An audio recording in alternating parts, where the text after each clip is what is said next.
Hello friends, అందరికీ నమస్కారం. ఈరోజైతే మనము నడక గురించి మాట్లాడుకుందామా వీడియోలోన.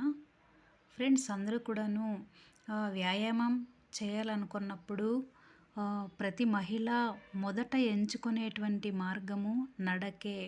కానీ ఆదిలోనే బోలెడన్ని కారణాలు చెప్పుకొని ఆగిపోతుంటారు. అలా కాకుండా ఉండాలంటే ఈ జాగ్రత్తలు తీసుకోండి. సౌకర్యవంతమైన నడకకు వీలుగా షూస్ ఉండాల్సిందే. ఇవి కాళ్ళ నొప్పులు రాకుండా కాపాడుతాయి. మృదువైన కుషనింగ్తో కీళ్లకు సపోర్ట్ని ఇస్తాయి. అరికాళ్లపై ఒత్తిడిని తగ్గిస్తాయి.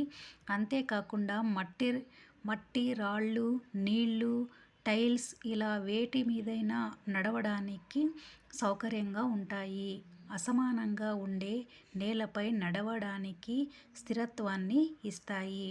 వ్యాయామం ప్రారంభించిన రోజు నుంచే కిలోమీటర్లు నడిచేయాలని అనుకోవద్దు. మొదట ఓ 15 నిమిషాల దూరాన్ని నడిచి చూడండి. కాస్త శరీరం అలవాటు పడ్డాక క్రమంగా సమయాన్ని పెంచుకోండి.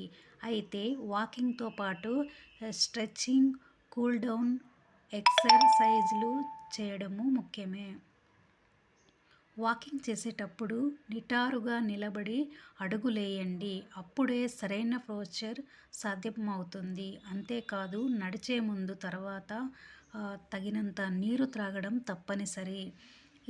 మనము ఈ విధంగా రోజు వాకింగ్ చేయడం వల్ల ఏం ప్రయోజనాలు, మనకు హెల్త్ అనేది ఎలా ఉంటుంది? నడక గుండె జబ్బులు, స్ట్రోక్ ప్రమాదాన్ని తగ్గిస్తుంది. రక్తపోటుని అదుపులో ఉంచుతుంది. బరువు తగ్గడానికి సహాయపడుతుంది. ఎముకల్ని దృఢంగా మారుస్తుంది. కండరాల బలాన్ని పెంచుతుంది. శరీరాన్ని సౌకర్యవంతంగా మారుస్తుంది. ఓకేనా ఫ్రెండ్స్, ఇన్ని ప్రయోజనాలు ఉన్నాయి నడకతో.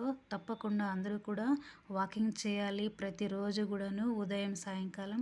నా వీడియో నచ్చినట్లయితే అందరూ కూడా ట్రెండింగ్ ఉన్న ఛానల్ని లైక్ చేయండి, షేర్ చేయండి, సబ్స్క్రైబ్ చేసుకోండి. మీ ద్వారా మంచి వీడియో ఇంకొకరికి వెళ్తుంది. Thank you.